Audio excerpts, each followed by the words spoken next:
Hey, what's up everyone? It's Jimmy. Thanks for tuning in to watch the first episodes of Vintage Snowboard Talk. This is going to be a series of 5 episodes, and I do want to apologize. The first 2 episodes, we did have an audio glitch. We had a mic that was making contact with some clothing, and it kind of ruined a lot of the audio. But you can still make out what we said. Some areas are going to be a little rough to listen, but I feel like it's still worth putting the video out there. So I thought about it, and I thought, man, can we reshoot the first part? But it wouldn't be fair to my friend Ricardo and his wife, who let me spend a lot of time in their house filming these episodes. And I also thought about, how Ricardo was talking about his boards and how happy he was and how he was into it. We can't replicate that. So I apologize. The first 2 episodes are going to have that rough audio, but episode 3, 4, and 5, the audio is really good in those. So I hope you enjoy it. If you're a new snowboarder, and you never had an interest in vintage snowboards, check this out. You're gonna learn a lot about the history of snowboarding. And if you're an experienced rider or somebody that collects snowboards, you're gonna really like this. I hope you enjoy it. Let me know in the comments if you wanna see more videos like this. Thank you guys.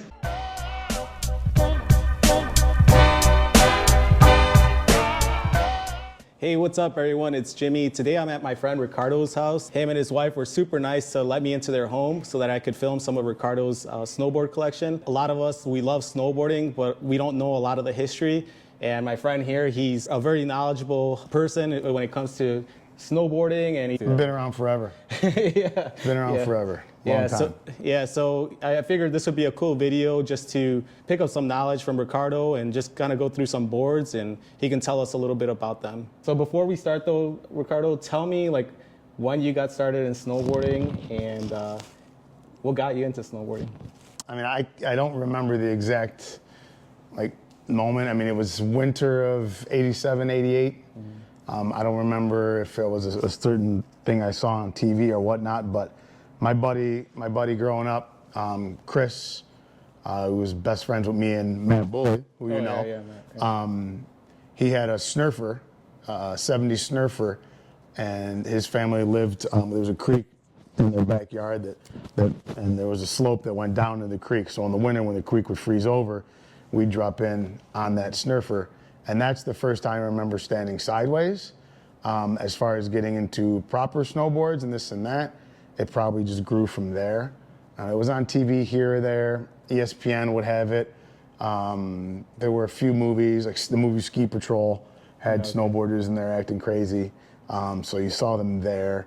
But winter of 87, 88, 11 years old is when I first started snowboarding. And when I started, my local hill didn't allow snowboards on the hill. So we were kind of reserved to sled hills and YMCA toboggan runs and things like that. So it was just straight line and try to stay alive. But then eventually Riverview Highlands was the hill. They eventually started letting us jump on the chairs, and then from there it was on. Damn, dude. So you've been around for a while. Then. Long time. Yeah. Took a break in the middle there. Was off the snow for a good period of time, but came back in my early 30s and been at it since. So. Damn, yeah, you're a ripper for sure, man. Yeah, so, thanks. Yeah, with Ricardo, I always love riding with him. This guy is just super, super knowledgeable. I love him, and we can talk snowboards for hours. When he gave me the opportunity to just to make this video, I jumped right on it. Yeah, man, let's get started. Let's do it. All right. We're gonna go through some boards, and he's gonna tell us about these boards, and yeah, let's go. I don't claim to be the end all be all on them. I'll give you the information I know, knowledge I know. Some of it may be fact, some of it may be fiction. I don't know, but I'll tell you what I know about them. Cool. So we'll start with my oldest boards. These are all 1995 and older. Those are the boards I tend to collect, which are the boards of my teen years and youth. Some of these boards I rode, most of them I did not, but they were iconic boards that meant something to me. Or iconic within the history of snowboarding. And the first one here is this Snurfer, this Brunswick Snurfer that was gifted to me by one of our mutual friends, Melissa Chi. Her husband, this was actually his own personal board when he was a kid. And these were kind of the original, I'm not going to call them snowboards, but the original toy that ended up birthing what we know as snowboarding right now. All of them had a rope at the nose, no fixed bindings, some plastic studs here to kind of gain some grip. Laminated wood, I think there's 6 or 7 layers here. That's all it is. When you flip it over, we got a little metal skeg in the back to kind of help you go straight, but there was no turning on these things. It was point it and go, just straight downhill, point it and go. Try to stay on as best you can.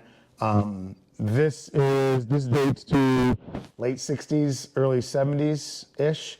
The first Snurfer I was on was a little bit was mid 70s, mid 80s, a yellow one that some of you may be familiar with, and that's the one that I dropped in at my buddy Chris's house. And we talked about this earlier when we were snowboarding. Had horseshoe nails instead of these studs here, but a rope in front, and this is kind of what started it all, especially here in North America, with snowboarding and then Wade Burton and Chuck Barfoot and Tom Sims and Dmitry Milovich and all those dudes were the ones who took this idea and just ran with it and made it to kind of what we know now. Damn, that's not. So yeah, so thanks to Chi, that's her husband. That this was his toy. This was his. Damn. So Chi, if you're watching this, we miss you. We wish you were here riding with us. But you're in Utah, Yeah, ripping up there, so we don't feel too bad for you. Wow, this is beautiful, man. It's in better shape than I thought it was gonna be. Yeah. Wow. Because usually I've seen some of these on eBay, they're pretty beat up. Really Yeah, well, I mean, that's as we go through the construction. At the time, the ideas were there, but maybe the materials and the technology wasn't. Mm-hmm. So this is just made up laminated wood that, we're looking at, 40, 50 years old on what this board is. So for it to just even be still in one piece is pretty awesome. A little bit of peeling at the bottom, but pretty damn good. Pretty awesome all around. It's funny too, because the POW surfers now they still have that. Yeah, and that's the thing. We've gone back in the last few years to POW surfers that the materials changed, but the idea is still the same. And we got grip tape on those boards and you'll see some grip on these boards. That was a big thing back in the 90s, and now it's back on POW surfers. But same theory for sure. Yeah, this is nice. Cool, nice. Yeah, so that's the first one. These boards here are the iconic boards that I remember seeing, and at that time it was just the magazines. Mm-hmm. You would see some things on TV. ESPN had a show called Scholastic Sports America, and it was about high school athletes. And every now and then, you would see some snow sport and alpine athletes, and I remember seeing Rocket Reeves, who was a ripper. Mm-hmm. He was featured on there one winter, and again, we tape one in the VCR and hit record and watch it over and over and over, and that's when you start to see it on TV and you're like, holy cow, this is something cool. But this next one is this board is a really iconic board because it's a Barfoot 161 twin freestyle, and the cool thing about this board was designed by Ernie DeLoss and Chuck Barfoot, and Chuck Barfoot he's still around, and he was an iconic individual in the early 80s and 90s with Barfoot snowboards and really good boards and a really good team of riders.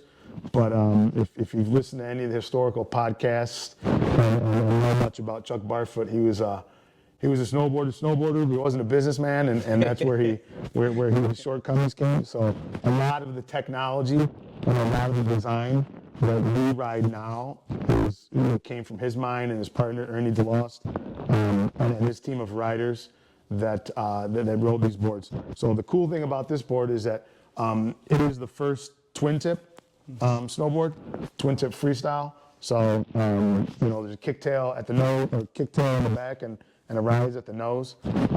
And it was the first board with sublimated graphics on the base. Prior to this one, it was just black bases. Wow. So they figured out a way to place graphics within the B-text and the layering to now have graphics on the base. This board, iconically, this board's pretty awesome. I'm going to rest it there. These things are heavy as all get out. Iconically, these boards are pretty awesome. This one, it means a lot to me because one of the Barfoot team riders Ken Achenbach, he rode this board, and I was able to meet Ken through one of our friends, Kat King, who's out in Colorado now, but she went to his Camp of Champions summer camp in British Columbia at the Horseman's Glacier in Whistler, and he'd been running this camp since the early '90s, and anybody has been there and ridden there and been influenced there. And Ken, besides, we got Sherman Poppin with the Snurfer, Jake Burton, Tom Sens, Dimitri Milovic. Those guys are all really, really important guys when it comes to the industry and their companies. But when it comes to riders and influential riders within snowboarding, you kind of get Craig Kelly, and then Ken Achenbach is right there. Oh, no way. And Ken's done a number of firsts in this industry and in this culture. I don't call it a sport. Snowboarding is not a sport to me; it's a culture. And Ken, he's often called the Godfather of snowboarding, Godfather of Canadian snowboarding. He was the first person with a snowboard shop in the world. He was the first person to ride Whistler and Blackcomb, I believe. He was the first person, I think, to ride Mountain High, I believe, in California. He ran Camp of Champions for years, and every influential snowboarder from the 90s through I think 2015ish. The camp just closed a few years ago because the glaciers melted away, unfortunately. But that camp ran from the 90s through I think 2016, 2017. So all these Olympians, all these iconic men and women of snowboarding have snowboarded there, and he's given his heart and soul to snowboarding. He still has, and he still rips now. And I had a chance to ride with him up in Whistler, and I sent him an email and called him, and the dude treated me like we'd been bros and ripping for years. Yeah. I mean, I was kind of pinching myself because here I am ripping around Whistler with Ken Achenbach, one of arguably the most influential snowboarders alive right now. And he's showing me Whistler. He's taking me on all these cool runs. He's filming me. I mean, this guy's filmed everyone. And here he is filming me and helping me, and to this day, we ping and this and that and send likes and this and that, and great dude. And this was a board that he rode, and he was influential in the design and the R&D and the testing of this board and bindings. But a really cool, iconic board for sure. Yeah, it's nice, man. What's with the These just faded. So the original color, that was the original color, that bright green. And that's just faded over time. Wow. I was gonna ask you that, but I'm like, damn, did it fade that much? Yeah. But, yeah. You'll see a number of these boards. Again, when these boards are being built, it's the first time they're being built. And nobody, they're basically riding experimental snowboards every single time. From us everyday rippers, local guys, to the pros, are all riding the same thing. And some boards were built really well, some boards fell apart. But over time, sun damage, this and that. But this is kind of the original color that the board was. This is kind of fluorescent green. Yeah, these things are solid, man. Yeah, it's heavy. It's heavy for sure. Yeah, cool board. Nice. Awesome, man. Yeah. All right, let's go. Let's do the next one. So that was, I think, 87 is when that one came out. This was 87? 87, yeah, 1987. Yeah, I was 6 years old. This next board is the board the first proper board that I rode. And this board is a lot of folks in North America started on these boards. Black Snow Master. This is a Black Snow Master Edge, made by SLM, a company out of Canada. Kind of one of those conglomerate sports companies. They made everything: hockey sticks, hockey skates, bowling balls, all that stuff. And you can pick. I'm trying to remember where this was purchased. I don't know if I purchased it new when I was a kid, or if we bought it at Play It Again. And most of my boards were Play It Again boards, but I rode this board, and this board was awesome. The cool thing about this board is it was the first board I rode with metal edges. Now the Barfoot had metal edges, the Snurfer does not, but once metal edges got on boards, then that opened up snowboarding to riding hard pack trails. Before that, it was all deep snow, pow turns, golf courses, side hits on the road, things like that. But once the metal edge came in, we were able to now get on hard pack and control our speed and stop and make turns. Proper high backs and ratchets. You know, when you look at these bindings design-wise, you know, it hasn't changed much in 30 plus odd years. Materials have. I mean, this is straight plastic. I mean, you clip into these right now, they'll shatter. But you know, the ratchet system is still the same, and you know, there's just a tad difference, but you know, the ratchet ladders are still the same, and a lot of these boards, these early 80s and 90s boards, unlike today, there wasn't a standardized hole pattern, so the whole pattern that was on there was the whole what you rode. This one, you couldn't ride this one goofy. This one was just regular.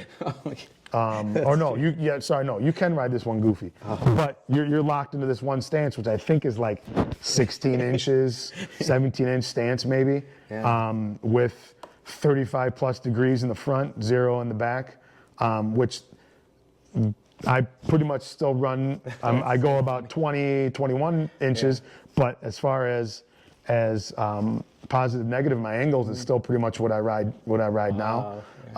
And you know, these boards too, you'll see a lot of these. A lot of them were drilled straight through with, and the bindings were attached with T-bolts. So this was manufactured with the T-bolts.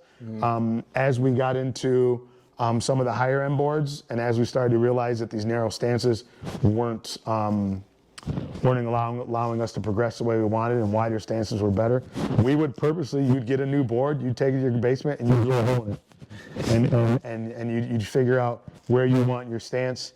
And T-bolts were a norm. You could go to a shop. You could go to my local Dunham's. I remember we would go to Dunham's, and you stand on your board and say, I like my feet there, and they draw it up and zoom, rip a couple holes in there and go right through your core, right through everything. And we didn't think once about D-lams or water getting in or you know, expansion, any of that stuff. It was just, put that T-bolt in, cover it up with a little bit of wax, you know, like it was gonna really save anything or help you, and you just go.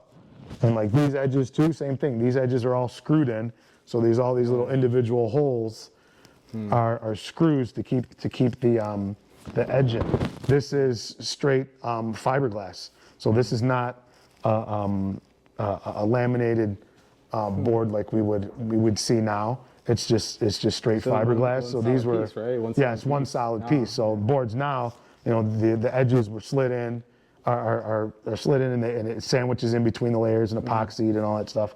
So yeah, these are all just individual screws that would keep the edge in. And this is the board that you know, I took to YMCA camps and our local sled hills and stuff like that. And again, no lessons, no coaches. You know, it was you just pointed it and kind of figured it out yourself, and then it was just straight shots, just straight line it and try to keep yourself in one piece. But yeah, this board, this is an awesome board, and this was the board that I rode at 10, 11 years old, when I truly started, you know, going from a Snurfer to something proper. Yeah, it's in great shape. Yeah, this was awesome. Really? I got this one on eBay or something like that for like $15. It was awesome. Yeah, damn, it's in really good shape. Nice. So, all right, so this next one.